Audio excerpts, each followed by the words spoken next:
Awesome, thank you. Thanks everyone, and welcome to session Interconnected Capital. We'll kind of jump into the agenda and then jump right in. So we'll start with a little bit of a recap. We had a couple other sessions earlier today, kind of laying out some of the context. Today, this session right now, we'll get a little bit more into some of the specific details around the financial services industry, and why using a graph really makes sense for some of these use cases. We'll walk through a few real world examples from some of our clients, kind of talk about the issue they face, and then how using a graph was able to help them get a good outcome. And then finally, we'll wrap it up. So this is the EY team. We are a part of TTT, which is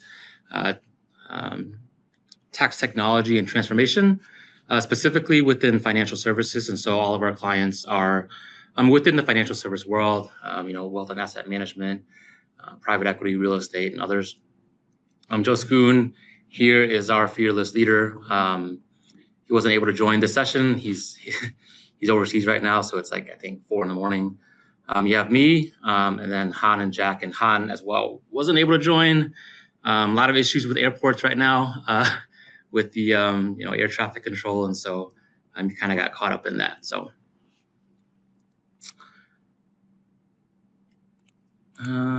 sorry, I was scrolling the wrong screen. So these are pictures of us.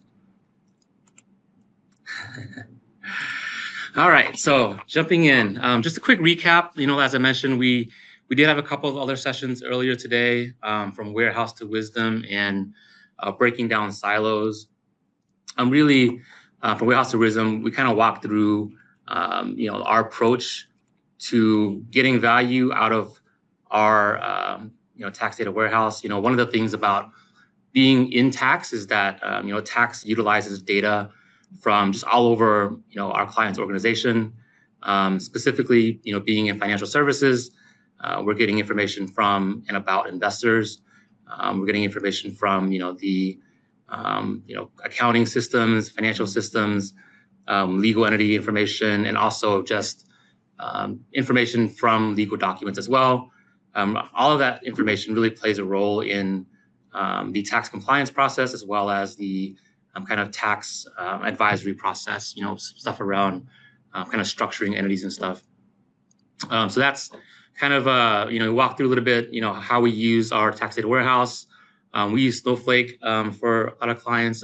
We also have other options as well. But really just making sure that we have good, clean processes to get data, from all these different places into our tax data warehouse, and then using that to be able to feed high quality data into a graph so we can quickly get to insights. One of the things that, that as a challenge as well, a lot of our clients are global, right? And so basically, they have entities all over the world. Their headquarters might be in the US, in some cases it might not be. And so not only do they have multiple silos and systems where we're getting all these different kinds of data from, in some cases, the best data about certain entities actually resides in a system or in spreadsheets that are in some other country besides the US. And so we'll talk a little bit about how that kind of reared its head as a challenge later on as well.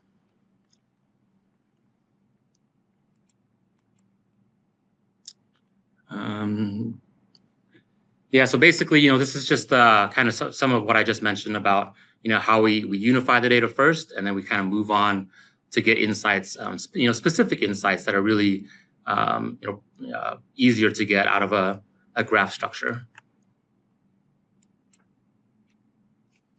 So this is kind of the core problem, the core challenge, I would say, with financial service clients.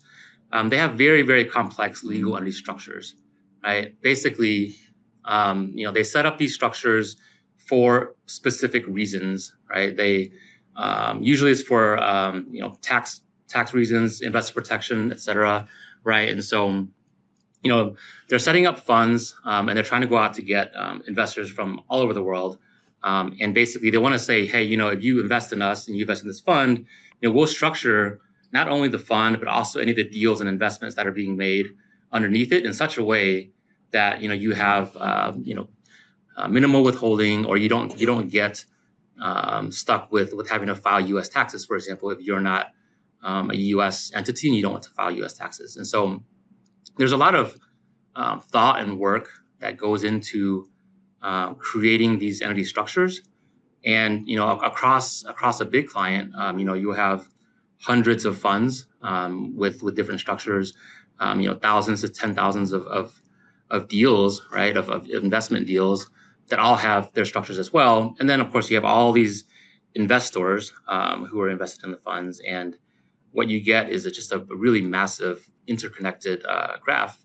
And, every node, every path has some outcome from a tax perspective. And so it's really important to try to understand and be able to model out like what that world looks like.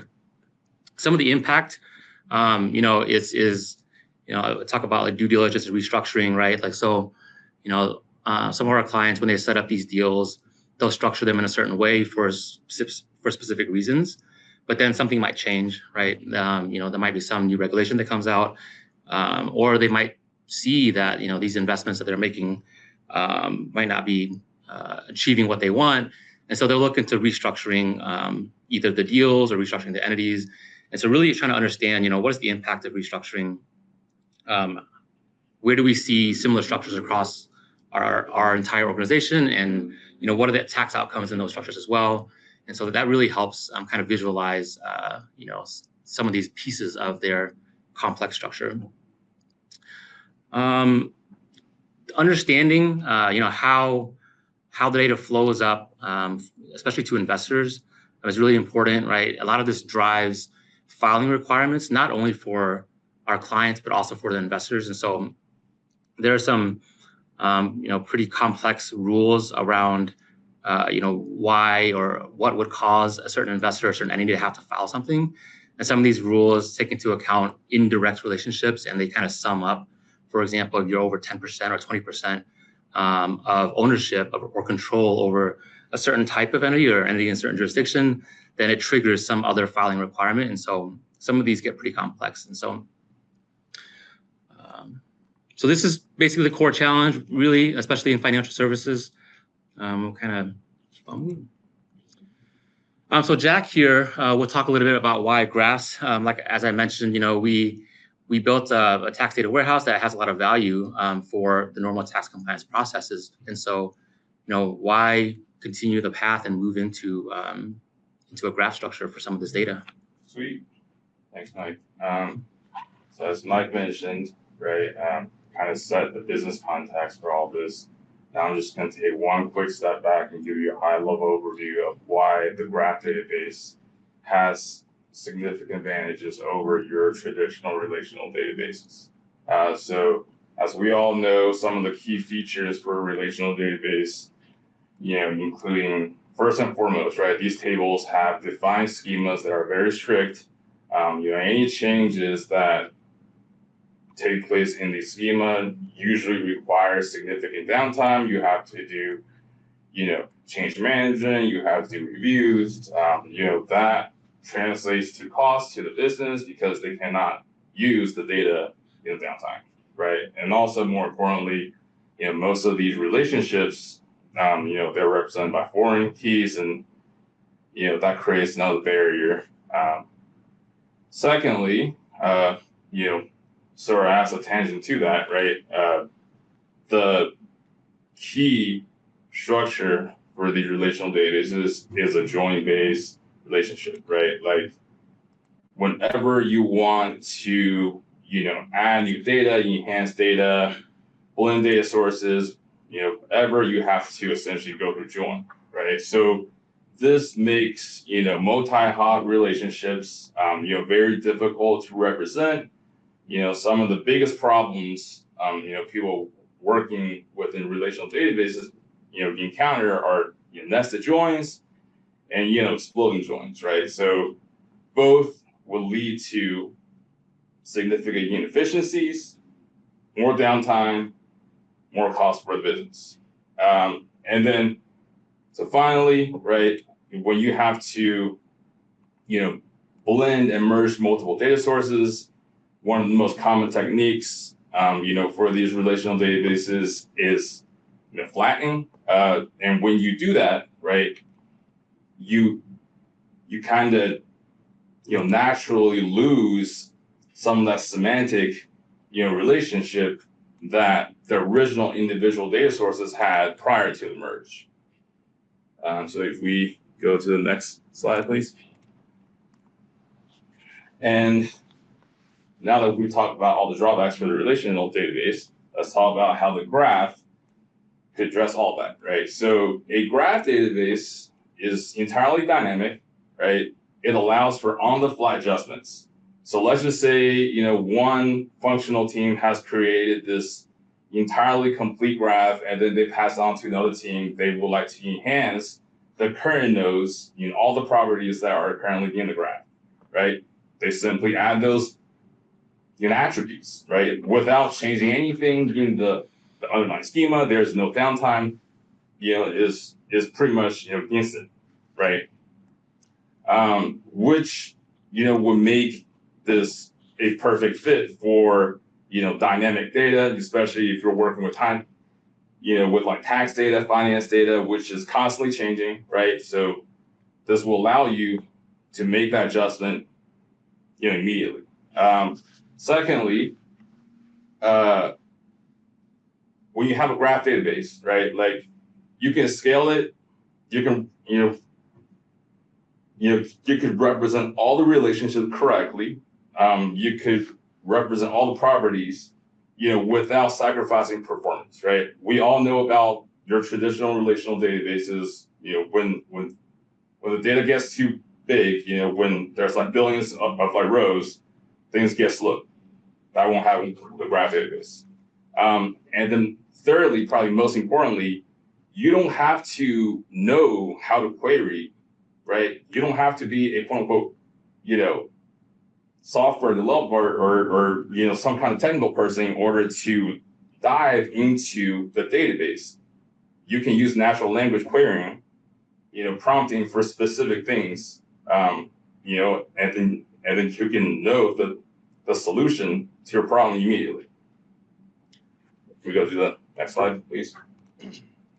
So here we have a visual representation of why graph matters for especially financial relationships. So what we have here is in the center, the yellow node, that's one entity, right? So that entity is connected, has relationship with all the surrounding entities and then beyond, right? So that entity is owned by some other entities, but that entity also simultaneously owns a bunch of other entities, right? So how do you represent all these relationships at the same time correctly without sacrificing performance and waiting 15 minutes for just one query to run, right? Like that's why the graph database is so powerful. I think if we move to the next slide.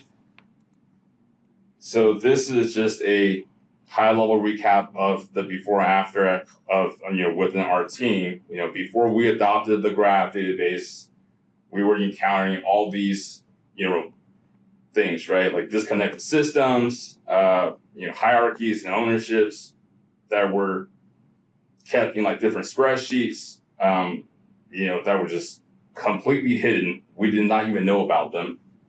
And then manual reconciliations, which naturally lead to error, right? And then afterwards, when we moved to the graph database, we normalize everything. We can support like complex analysis. So yeah, that's kind of sums it up. Yeah, and there are a couple of things in what Jack talked about that it really helps kind of the business user understand some of these complex relationships, right? One is it's just being able to see a picture, when they ask a question about something, and you're able to bring back not only the entity, but you can see the relationships between the entity or the investors, it's really helpful for them to really understand, how something impacts, another entity or investor multiple hops away. And some of the benefits here, kind of before and after, some of this is just due to kind of us bringing the data into our data warehouse and kind of doing a lot of the cleaning there, and then being able to move that across into the graph for some from additional analytics. So we'll jump into a few kind of real world scenarios, some examples, and talk about how a graph was really able to help us serve our clients and answer some questions or help them mitigate some risk, which really impacts the business. So what we see on the screen right now, this is just one of our clients, just a picture of like their of their structure, of the entity structure. We don't have the investors in this picture. It's just the entities and deals. You add investors, it just blows up even more. But this is typical of kind of a pretty big client within financial services. 12,000 entities, 750 deals. Each deal is made up of multiple entities. 65,000 different kind of relationships between these entities, spanning the globe, right, across the country, across the world. Like as I mentioned, a lot of times we'll have kind of clients that are headquartered in the U.S., but they have different strategies and different offices around the world, and they're investing really in opportunities that are all over the globe. A lot of different tax forms and filings as well, right? Not only are these entities filing tax returns to many different jurisdictions in some cases, but also sending out tax forms to their investors, right? And so it's a really kind of a big and complex picture when you look at it this way. And for a lot of our clients, I mean, this is the first time we bring their data into a graph and kind of show them just this, and we're able to zoom in and kind of like see some details around the entities. It's like the first time they really understand how the scale of their own business sometimes, right? Like they understand they have 10,000 entities or whatever, but being able to see it and kind of zoom around it and traverse the relationships is pretty powerful. So the first scenario I want to talk about, this one is kind of an ad hoc thing, right? It's just kind of a question that came up. It comes up, I guess, whenever there's maybe some conflict around the world in certain countries, and our clients are global, and so they have investments everywhere, and so depending on what they see in the news or depending on like what might be happening in some country or another, they might start getting questions from their investors and say, hey, what's my exposure to this event that's happening within this conflict zone. And it's pretty straightforward just to kind of identify which investments they have or which deals they have that are in these countries. But then the challenge is because these structures are pretty complex, you could go from, let's say, a deal entity or an investing entity within a certain country, and it might take up to 8 to 10 hops through different entities until you reach an actual investor, right? And so kind of traversing that and seeing like which fund and which investors are impacted by this, it's kind of like the first layer. A lot of investors also invest in multiple vehicles, multiple funds. These clients, especially if the first fund they invest in is doing well, right? They'll keep coming back and keep investing in other strategies as well. And so what you'll find is you might have, for example, let's say maybe 5 or 10 different deals that are done in a particular country, and they might impact a few different funds. And if there's an investor that has exposure in multiple of them, they might have some outsized exposure to anything that could potentially happen in that country. And basically, it's a kind of a investor relations type thing, risk mitigation, right? Our clients are able to go to the investor and say, hey, nothing's happening now, but just so you know, this is the exposure. Do we want to do anything to try to mitigate this risk?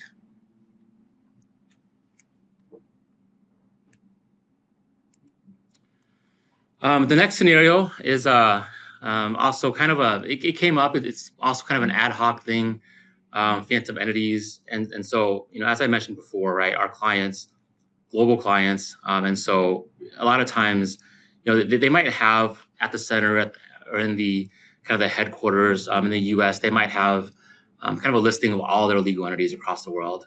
But what we found is that in a lot of cases, especially if they have like a significant number of investments in certain countries where they have offices there and they kind of maintain their own data, sometimes the data that we get from kind of the center, the headquarters might be out of date or might not match exactly to what is in the records in a particular country. And so here we had a client, they were getting ready to do a pretty big transaction. And part of the due diligence, the regulator, it was a US regulator, required that they asked our client to let them see kind of like the list of all of their ownership, all their control of all their entities across like the entire globe, right?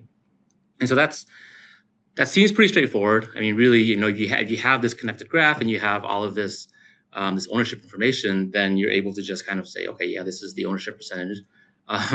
This is how all my entities are connected. So as we started, and we first tried to do this kind of just getting, the full data, and it's pretty straightforward. You don't necessarily need to have a graph to really be able to do that. But then we started finding some kind of inconsistencies. And so what we found is that, there were cases where, an entity might have been dissolved. They might have sold it. And basically, it wasn't really part of our client's structure anymore. And so like in their data, it might say it's dissolved, but then the other entities that are connected to it downstream were still showing as having relationship and ownership within our client's, initial data. And so, if we would provide that information to the regulators, then it would be incorrect. And so we basically took, the data from our client, put it into a graph, and try to find where we had any entities that were dissolved, that were closed, where it still led to, active entities, right, that still had ownership percentages. And in this way, we were able to, one, identify them, and two, just validate with the local offices to say, hey, we're seeing that these entities are showing that they're still active. Is that true or not? And, we found out they're not. And so we were able to remove them from the response to the regulator and basically prevent any kind of issue with the transaction, right? This is a kind of a business impact, right, where you don't want to send something incorrect to the regulator and have something potentially happen to the transaction. And one of the reasons that this really happens is, because our clients have these offices in these other countries and they're kind of working with, tax providers in those countries as well.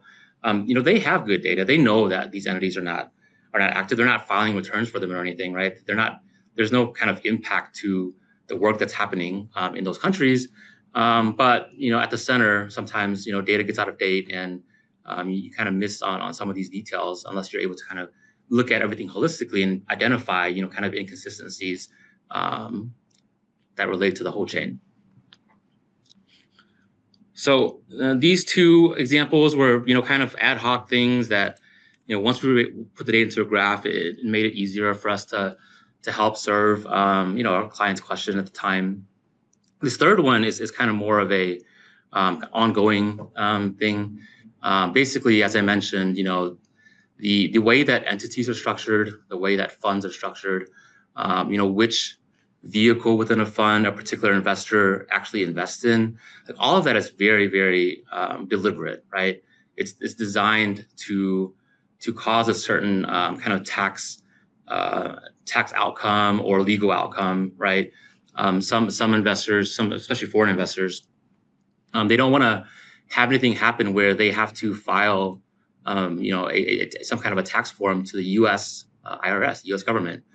And so one of the things that we look at in the structure is a concept called a blocker. And so I don't want to get too deep into like the actual tax of this, but basically partnerships are what's called pass-through taxation. And so whatever income a partnership gets, it just passes it along to its partners, including like the characteristic income. So if you get like ordinary income, and then the partnership gets it, then basically the partners get the exact same kind of income, right? Partnerships don't get taxed. The partners pay the tax. Corporations, on the other hand, they do get taxed. And so, whatever income a corporation gets, they get taxed on it.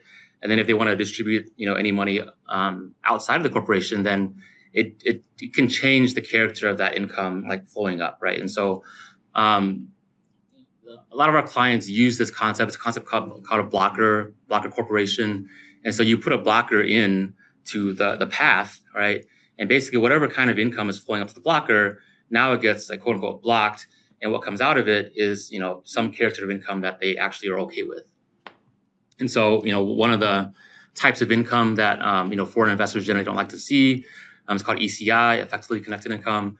And basically, if it flows up without hitting a blocker, then in every single node on the chain is a partnership, then basically that investor is going to be picking up ECI, and it might have some unwanted consequences for that investor. They might have to file something in the US, or they might have to get withheld on. And so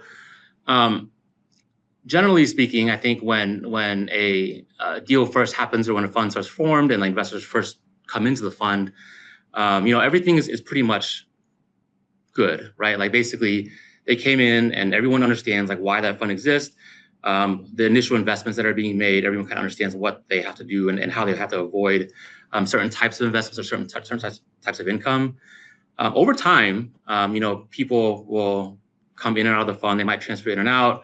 The deal teams that are making these deals, they might cause something to happen where the outcome that we really wanted for these investors kind of starts slipping, right? And so this is a way for us to kind of just keep on a regular basis, just checking to see if there's any risk here, right? Like, do we have any foreign tax-exempt investors that potentially have income flowing up from somewhere that isn't flowing through a blocker? And so the challenge with this is, you can run this kind of a query within SQL, and it just requires a recursive query. It takes a long time to run, especially on some of the data sets that we have, right? We have, thousands of investors and 10,000, 20,000, 30,000. I think our biggest client has like 100,000 different investors. And so it just gets pretty intense to try to run a recursive query that you don't really know how many hops it's going to take, and then have to record basically like what each node is in that path, right?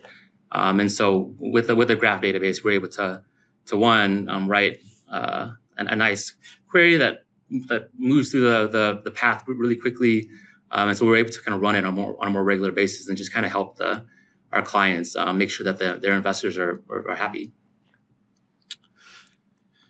So just to wrap up here, we'll have a couple minutes left. Kind of what we are exploring as well, right? Like, we have clients that are in all different kinds of industries. We're starting to bring some of this data for some of our clients into a graph and really trying to identify kind of, how it could be valuable to them. And so, these are different things that we're looking into and kind of modeling out and trying to determine if, this is something that is really helpful for our clients or not. One of the benefits of us kind of starting with the tax data warehouse, which does drive value, is that, once we have the information in there, it's just kind of adding, different kinds of relationships or different attributes that we can get to try to figure out if we can get some real value out of these different use cases in these different industries. And finally, of course, we're looking at, kind of different AI use cases and machine learning use cases. Jack mentioned earlier the idea that, it's easier to natural language query a graph. And one of the benefits of a graph, especially in kind of this use case, is that, it really helps AI understand kind of the structure of the company, right? And so that it understands the context of everything a lot better. And so we're really exploring that and seeing how we can drive more value out of that and make a really great user experience for our clients and also our internal teams. And that's it. This is kind of our contact information. If anyone has any questions or wants to reach out about anything, please feel free. Our emails are on here. Yeah, I really appreciate everyone who joined. And if you joined all three of them, then like thank you 3 times. Hope you enjoyed it and got some value out of it. Appreciate it, everyone.